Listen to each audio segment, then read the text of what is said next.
నమస్తే, welcome to TNN news. Bulletin ముందుగా headlines.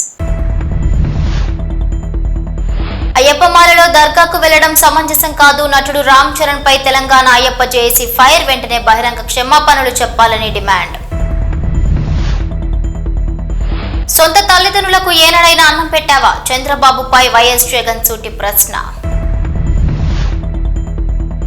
త్వరలో ఏపీకి టాప్ ఐటీ కంపెనీస్. ఆంధ్రప్రదేశ్ ను అన్ని రంగాల్లో అభివృద్ధి చేస్తామన్న ఐటీ మంత్రి నారా లోకేష్. త్వరలో మెగా డిఎస్సీ నిర్వహిస్తాం. తొందరలోనే 16,347 డిఎస్సీ ఉద్యోగాల భర్తీకి చర్యలు. ముఖ్యమంత్రి చంద్రబాబు వెల్లడి. ఒక పక్క పవన్ కళ్యాణ్ సనాతన ధర్మం గురించి పోరాడుతుంటే, ఇంకో పక్క వాళ్ళ అన్న కొడుకు రామ్ చరణ్ అయ్యప్ప మాలలో దర్గాకు వెళ్లడం సమంజసం కాదన్నారు తెలంగాణ అయ్యప్ప జేఏసీ వారు. అయ్యప్ప మాలలో ఉండి దర్గాకు ఎలా వెళ్తారు? రామ్ చరణ్ రెహమాని కూడా తిరుపతి, శబరిలకు తీసుకురాగలరా అని ప్రశ్నించారు. దీనికి రామ్ చరణ్ వెంటనే బహిరంగ క్షమాపణలు చెప్పాలని డిమాండ్ చేస్తున్నామని అన్నారు. ఇక అయ్యప్ప జేఏసీ రామ్ చరణ్ నుంచి సమాధానం కోసం 4-5 రోజులు ఎదురు చూస్తాం. ఎలాంటి స్పందన లేకపోతే మా ఆందోళన ఉధృతం చేస్తామన్నారు.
ఏఆర్ రెహమాన్ అన్నందు వరకు వెళ్ళినానని, కానీ అదే ఏఆర్ రెహమాన్ గతంలో హిందూ ధర్మంలో ఉండి మతం మారిన తర్వాత ఉన్నటువంటి వ్యక్తి. మేము ఇక్కడి నుంచి మేము ఒక సనాతన హిందువులుగా లేదా అయ్యప్ప శక్తిగా, అయ్యప్ప భక్తులుగా మేము ఇలా రామ్ చరణ్ నుంచే, మన వేదిక నుంచే, మన పత్రికా మిత్రుల ద్వారానే మేము ఒక సమాధానం అడుగుతా ఉన్నాము. ఆయన యొక్క మాటని గౌరవించి, ఆయన యొక్క ఆలోచనను గౌరవించి మీరు ఖచ్చితంగా ఎట్లయితే దర్గాకు వెళ్ళిరో మీరు కూడా ఏఆర్ రెహమాన్ని తిరుపతి కానీ లేదా మీరు నమ్ముతున్నటువంటి శబరిమలకు తీసుకురాగలుగుతారా? లేనప్పుడు మీరెందుకు సనాతన ధర్మాన్ని అవమానపరుస్తున్నట్టు మాట్లాడడం సమంజసం కాదు. ఆ చర్యలు సమంజసం కాదు. మేము దీన్ని తీవ్రంగా ఖండిస్తా ఉన్నాం. రామ్ చరణ్ వెంటనే బహిరంగ క్షమాపణ చెప్పాలి. నీ తల్లిదండ్రులు ఎవరో ఏనాడైనా ప్రజలకు చూపించావా అంటూ ముఖ్యమంత్రి చంద్రబాబును సూటిగా ప్రశ్నించారు మాజీ ముఖ్యమంత్రి వైఎస్ జగన్. రాజకీయంగా నువ్వు ఎదిగిన తర్వాత ఏ రోజైనా నీ తల్లిదండ్రులతో కలిసి ఉన్నావా అని చంద్రబాబును ప్రశ్నించారు. వారిని నీ ఇంటికి తీసుకొచ్చి 2 పూటల అన్నం పెట్టి వాళ్లను సంతోష పెట్టావా అంటూ జగన్ చంద్రబాబుకు ప్రశ్నల వర్షం కురిపించారు. సూటిగా నేను చంద్రబాబు ఒకటే ప్రశ్న అడుగుతున్నాను. అయ్యా చంద్రబాబు, నీ తల్లిదండ్రులు ఎవరో ఈ రాష్ట్ర ప్రజలకు ఎప్పుడైనా చూపించావా? మానవతా విలువల గురించి మాట్లాడే నైతిక హక్కులు ఈ మనిషికి లేవు. చంద్రబాబు నాయుడు గారి తల్లిదండ్రులు ఎవరో ఈ రాష్ట్ర ప్రజలకు ఎప్పుడైనా చూపించావా? వారితో ఎప్పుడైనా కలిసి ఉన్నావా?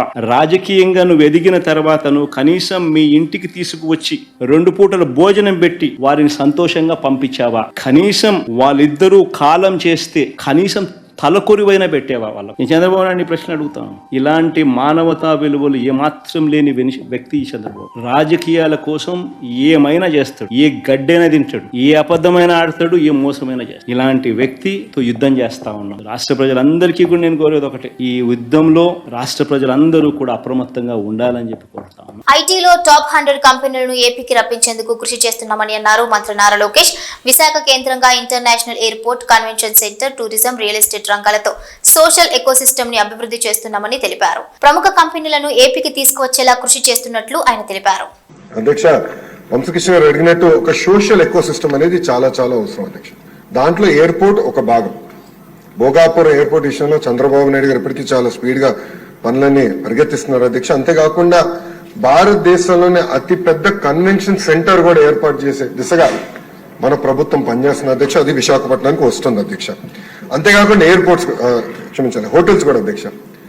అది నా డిపార్ట్మెంట్ కాకపోయినా దుర్గేష్ గారు డిపార్ట్మెంట్ అది. కానీ అది ఎకనామిక్ డెవలప్మెంట్ బోర్డు కింద ఈ ఎకోసిస్టమ్ ఏర్పాటు చేయాలంటే పెద్ద ఎత్తున హోటల్స్ రావాలి విశాఖపట్నానికి. వేలాది హోటల్స్ రావాలి అధ్యక్ష. పదేసి కాదు, వేలాది హోటల్స్ వస్తేనే ఆ ఎకోసిస్టమ్ ఏర్పడుతుంది. దానికి నిన్నే పాలసీ కూడా టూరిజం పాలసీ కింద టూరిజాన్ని ఇండస్ట్రీగా గుర్తించే విధంగా చంద్రబాబు నాయుడు గారి నాయకత్వంలో నిన్న కేబినెట్ కూడా ఆమోదం తెలిపింది అధ్యక్ష.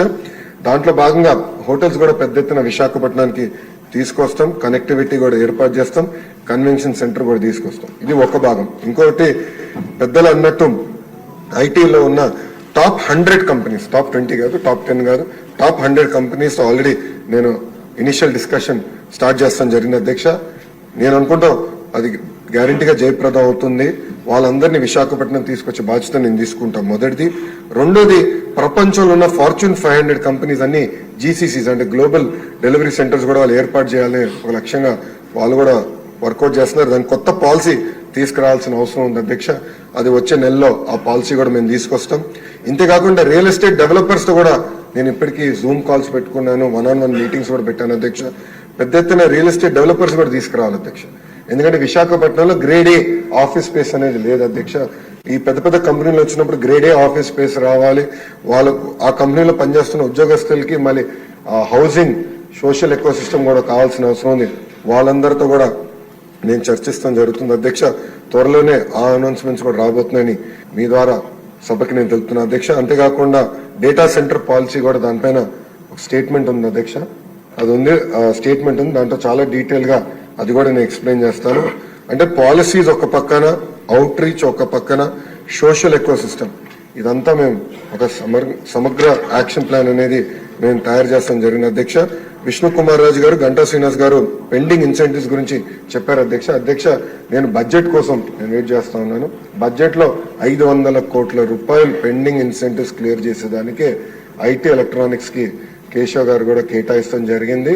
అది అసెంబ్లీ సెషన్ అయిన తర్వాత తప్పనిసరిగా ఇన్సెంటివ్స్ అని ఆ కంపెనీస్ కి అందించే బాధ్యత మేము తీసుకుంటాం అధ్యక్ష. దాంట్లో ఎలాంటి సందేహం లేదు. ఎన్డీఏ కూటమిలో ఉద్యోగ కల్పనే మా ప్రధాన లక్ష్యమని, మా ప్రభుత్వం వచ్చిన మొదటి రోజునే మా మొదటి సంతకం మెగా డిఎస్సీపై చేశామని అన్నారు ముఖ్యమంత్రి చంద్రబాబు నాయుడు. వీలైనంత తొందరలోనే 16,347 ఉద్యోగాలు ఇవ్వడానికి సిద్ధంగా ఉన్నామని ప్రకటించారు. ఈ రోజు ఎన్డీఏ కూటమి జాబ్ ఫస్ట్, ఉద్యోగ కల్పన మా విధానం అని చెప్పి చాలా స్పష్టంగా చెప్పాం. అందుకే ఈ ప్రభుత్వం వచ్చిన మొదటి సంతకం మెగా డిఎస్సీ 16,347కు సంతకం పెట్టాం. ఇంటర్వ్యూలు కూడా పిలవడానికి సిద్ధంగా ఉన్నాం. కొంచెం రిటర్న్ ఎగ్జామ్ టైం కావాలంటే ఆ టైం ఇచ్చాం. ఇది వస్తానే ఇమ్మీడియట్ గా ఇంటర్వ్యూస్ కూడా పూర్తి చేసి వీలైనంత తొందరలో 16,347 ఉద్యోగాలు ఇవ్వడానికి మెగా డిఎస్ ద్వారా ఇవ్వడానికి ముందుకు పోతాం అధ్యక్ష. కోతికి సిపిఆర్ చేసి ప్రాణాలు కాపాడాడు ఓ యువకుడు. చనిపోయిందనుకున్న కోతి చెంగు ఎగరటం చూసి అవాక్కయ్యారు స్థానికులు. మూగ జీవులపై సైతం సిపిఆర్ ఫలించడంపై ఆశ్చర్యం వ్యక్తం చేశారు అక్కడి స్థానికులు.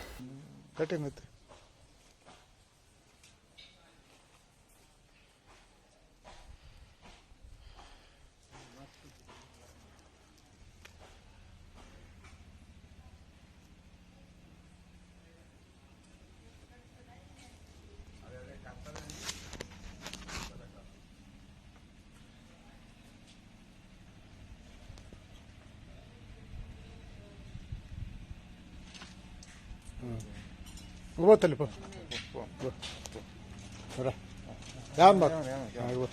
వద్దులే ఇద్దరులే ఏముందిలే దా దా దా దా ఇట్లా తల్లి ఒడిలో ఆడుకోవాల్సిన వయసులో రోడ్డుపై అడుక్కుంటూ కనిపించాడు. కర్నూలులో 2 ఏళ్లు నిండని ఓ పసిబాలుడిని గాంధీ వేషం వేసి రోడ్డుపై అడుక్కోవడానికి వదిలి వెళ్లారు.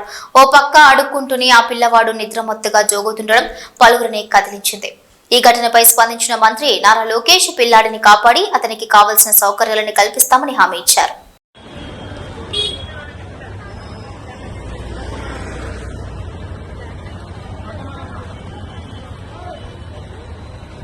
ఎస్సీ ఎస్టీ సప్లాన్ చట్టాన్ని సీరియస్ గా తీసుకుని అమలు చేయాలని డిప్యూటీ సీఎం భట్టి విక్రమార్క అధికారులను ఆదేశించారు. బుధవారం డాక్టర్ బిఆర్ అంబేద్కర్ సచివాలయంలో ఎస్సీ ఎస్టీ అభివృద్ధి నిధులపై 32 శాఖల పనితీరుపై సుదీర్ఘంగా సమీక్షా సమావేశం నిర్వహించారు. శాఖల వారీగా కేటాయించిన నిధులు, చేసిన ఖర్చు, గత ఏడాది ఖర్చు చేయకుండా మిగిలిపోయిన నిధులు తదితర వివరాలు అడిగి తెలుసుకున్నారు. ఎస్సీ ఎస్టీ సప్లాన్ చట్టం ప్రకారం అన్ని శాఖల్లో ఒక విధానాన్ని ఏర్పాటు చేసుకోవాలని, అమలుకు సపోర్ట్ యూనిట్ ఇప్పటికే ఉంటే ఇబ్బంది లేదు, లేని పక్షంలో సపోర్ట్ యూనిట్ ఏర్పాటు చేసుకోవాలని, ఈ విషయంలో నిర్లక్ష్యం చేయకూడదని తెలిపారు. అన్ని శాఖల్లో సప్లాన్ చట్టం ప్రకారం నిధులు ఖర్చవుతుందని, లేనిదే ఇక నుంచి ఆర్థిక శాఖ ప్రిన్సిపల్ సెక్రటరీ పర్యవేక్షిస్తారని డిప్యూటీ సీఎం చెప్పారు.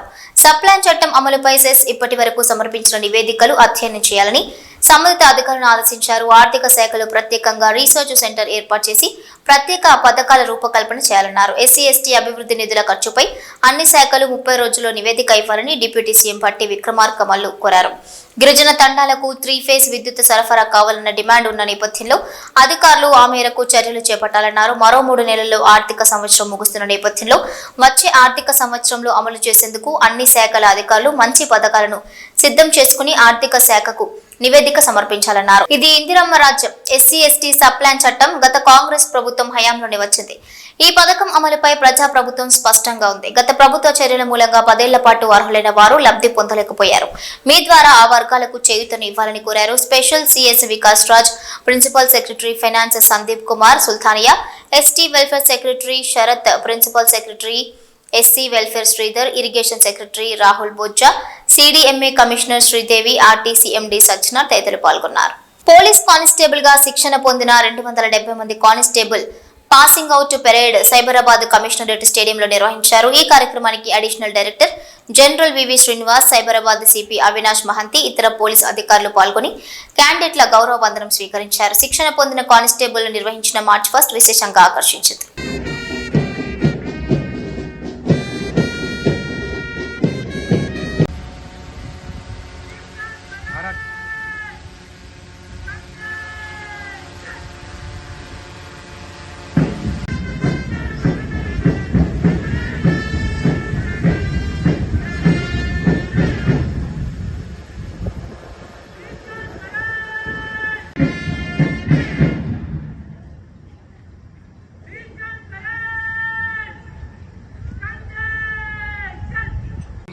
బాత్రూమ్లు టాయిలెట్లు అడిగే వాళ్ళ దగ్గర నుంచి చేస్తే పైదాకా అంటే home guards, constables, head constables, ASIs చాలా గర్వంగా ఫీల్ కావాలి.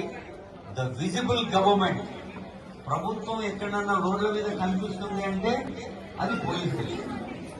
నిజానికి మిగతా విభాగాలు అన్నీ ఉంటాయి, చాలా ప్రభుత్వ విభాగాలు ఉంటాయి, అన్నీ కలిస్తేనే ప్రభుత్వం నడుస్తూ వారిని నిర్వర్తించడం సాధ్యం అయితే తప్ప ఈ కార్పొరేషన్ కళకళలాడదు.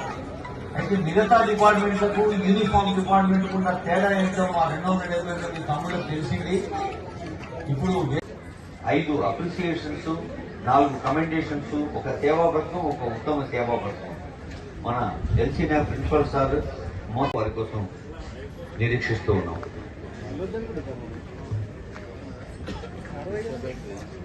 గచ్చిబౌలిలోని సిద్దిక్ నగర్ లో పక్కకు ఒరిగిన భవనాన్ని కూల్చివేత కార్యక్రమం రాత్రి 9 గంటలకు పూర్తి చేశారు జీహెచ్ఎంసీ అధికారులు. ఇక G+4 తో పాటు పెంట్ హౌస్ తో ఉన్న భవనం మంగళవారం రాత్రి పక్కకు ఒరిగిన విషయం తెలిసిందే. హైడ్రా జీహెచ్ఎంసీ సంయుక్త ఆధ్వర్యంలో ఎలాంటి ముప్పు లేకుండా భవనం కూల్చివేయడం జరిగింది. బుధవారం ఉదయం 11:30 కూల్చివేత పనులను చేపట్టి రాత్రి 9 గంటలకు పూర్తి చేశారు. హైడ్రా జీహెచ్ఎంసీ యంత్రాంగం పక్కనే ఉన్న నిర్మాణాలకు ఎలాంటి నష్టం వాటిల్లకుండా పనులు పూర్తి చేసింది.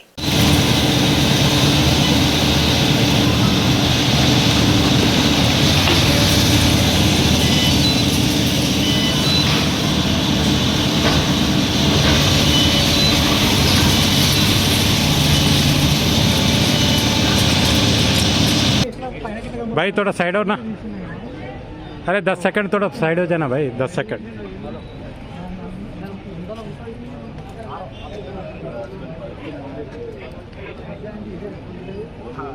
వివేకానంద నగర్ కాలనీలోని శ్రీ చైతన్య టెక్నో స్కూల్లో 8వ తరగతి చదువుతున్న విద్యార్థులు సాయంత్రం స్కూల్ నుండి తీసుకురావడానికి వెళ్లిన తల్లిదండ్రులకు పిల్లలు కానరాకపోవడంతో పోలీస్ స్టేషన్లో ఫిర్యాదు చేశారు. కూకట్పల్లి పోలీస్ స్టేషన్ పరిధి వివేకానంద నగర్లోని శ్రీ చైతన్య టెక్నో స్కూల్ 8వ తరగతి చదువుతున్న హారిక మరియు లక్ష్మీ దుర్గా విద్యార్థులు అదృశ్యమయ్యారు.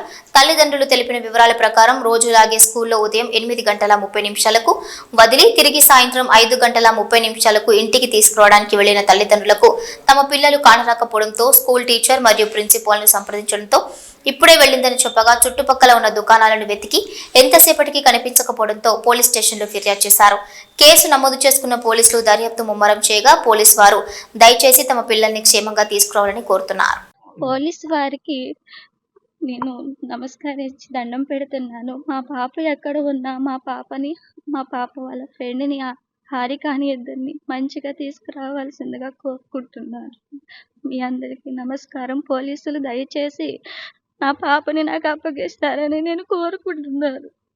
వెంకటరమణ, మా పాప పేరు లక్ష్మీ దుర్గా, మా పాపమ్మటి వెళ్ళిన అమ్మాయి పేరు హారిక. వీళ్ళిద్దరూ నేను ఉదయం 8:20కి స్కూల్లో మార్నింగ్ దింపొచ్చాను. నేనే తీసుకుని వస్తాను. ఈవినింగ్ అదే రోజువారీగా 5:30 టైంలో తీసుకొద్దామని నేను 5:30కి స్కూల్కి వెళ్ళాను.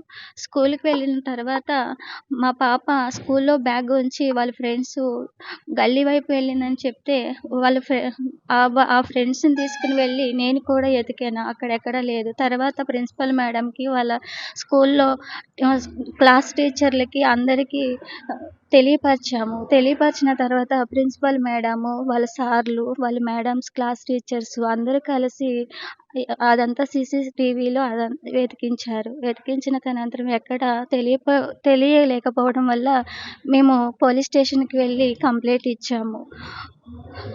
దయచేసి మా పాప ఎక్కడ ఉన్నా మాకు ఎతికి ఇవ్వాల్సిందిగా మీ అందరికీ కోరుకుంటున్నాను. నమస్కారం అండి. మీ పాప ఏ క్లాస్ అమ్మా? 8th class C3 batch. దేనిలో చదువుతారమ్మా? శ్రీ చైతన్య స్కూల్లో. అంటే మీ పాప ఒక్కరేనా, ఎవరైనా ఉన్నారమ్మా మీ పాపతో పాటు? హారిక అనే అమ్మాయి, మా పాప ఇద్దరు కలిసి వెళ్ళారు సార్. ఈ మీ రోజు పాప ఫ్రెండ్ అమ్మా, క్లాస్మేట్ ఇద్దరు. హారిక ఎవరి మీద ఏ అనుమానాలు లేదండి, కానీ మాకు కూడా ఎలాంటి అనుమానం కూడా లేకోకుండా వెళ్ళిపోయారు వాళ్ళు. హైదరాబాద్ శిల్పారామంలో 4 రోజుల పాటు అంతర్జాతీయ కళా ప్రదర్శన కొనసాగనుంది. ప్రజ్ఞావాహిని ఆధ్వర్యంలో లోక్ మంథన్ పేరుతో కళా ప్రదర్శనల పండుగ నిర్వహిస్తున్నారు. గురువారం నుంచి ఆదివారం దాకా వివిధ అంశాలపై చర్చలు, సమావేశాలు కొనసాగుతున్నాయి. ఇక 12 దేశాల నుంచి 1500 మందికి పైగా కళాకారుల రాకతో సందడి నెలకొంది. 120కి పైగా సాంస్కృతిక కార్యక్రమాలకు రంగం సిద్ధమైంది. ఎగ్జిబిషన్, సాంస్కృతిక ప్రదర్శనలు పూర్వ ఉపరాష్ట్రపతి వెంకయ్య నాయుడు గురువారం ప్రారంభించారు. కేంద్ర మంత్రి కిషన్ రెడ్డి ముఖ్య అతిథిగా హాజరయ్యారు.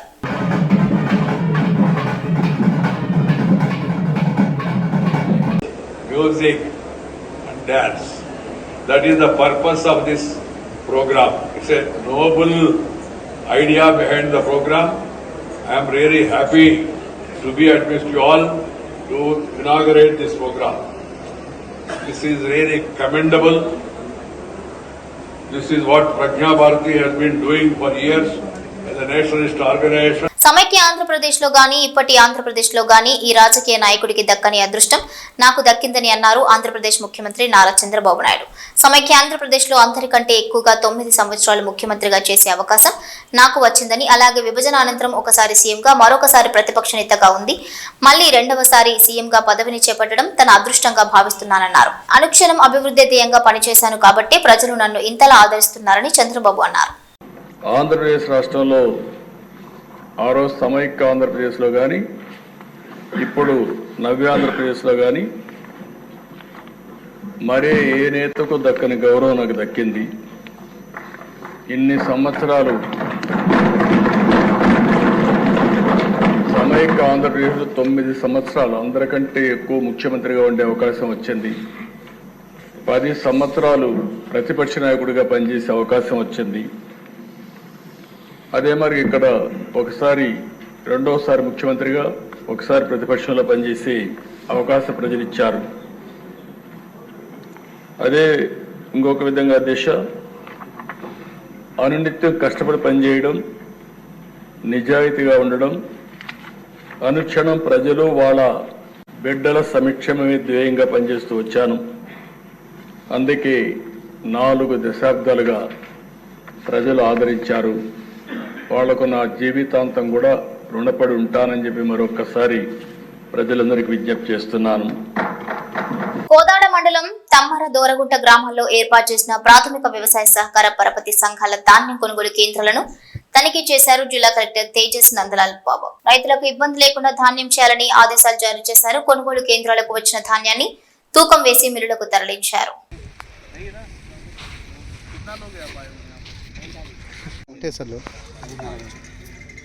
పచ్చడి కోసుకున్నావా?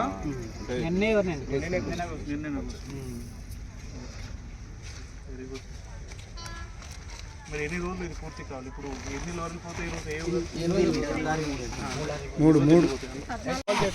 ఇదంతా సమస్యలు అయితే కలెక్టర్ ఆఫీస్లో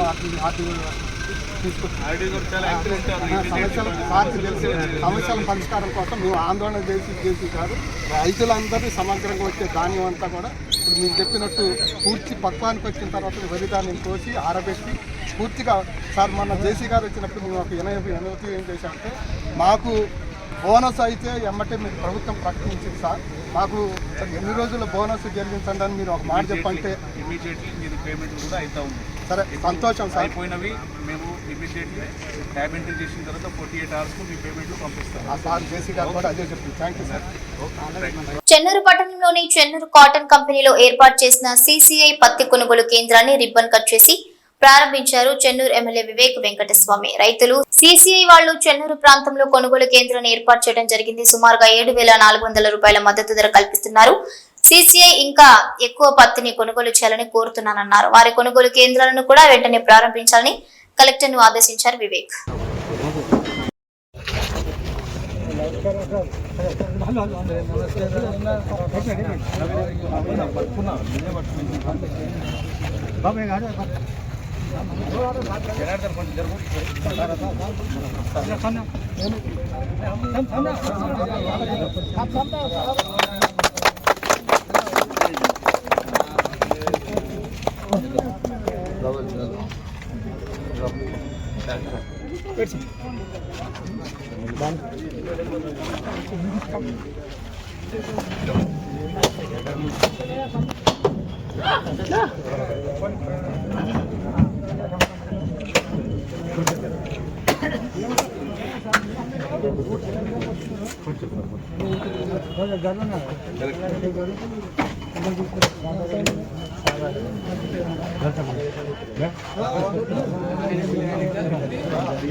చూడు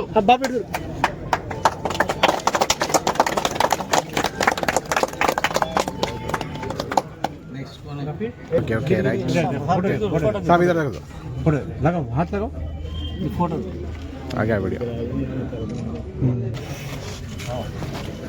కొంచెం కొంచెం మీరు ఎక్కువ ప్రవీణ్ అన్న కొంచెం సార్ ఒక్కసారి మొత్తం పత్తేనా ఇదే హ్యాపీ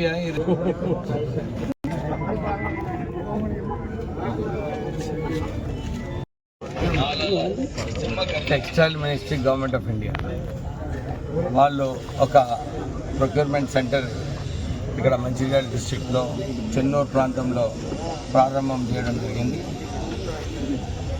4,18,661 క్వింటల్ పత్తిని కొనుగోలు చేయడం జరిగింది.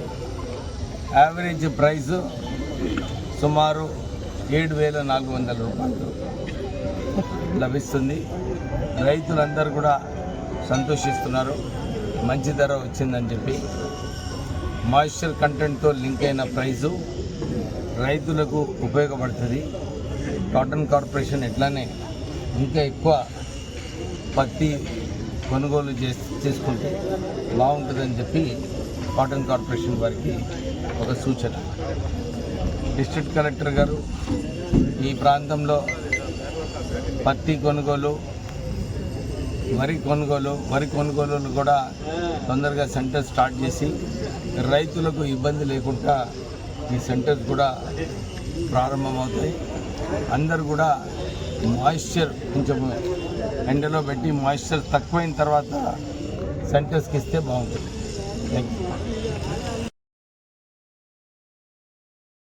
ఇవే బులెటిన్ అప్డేట్స్.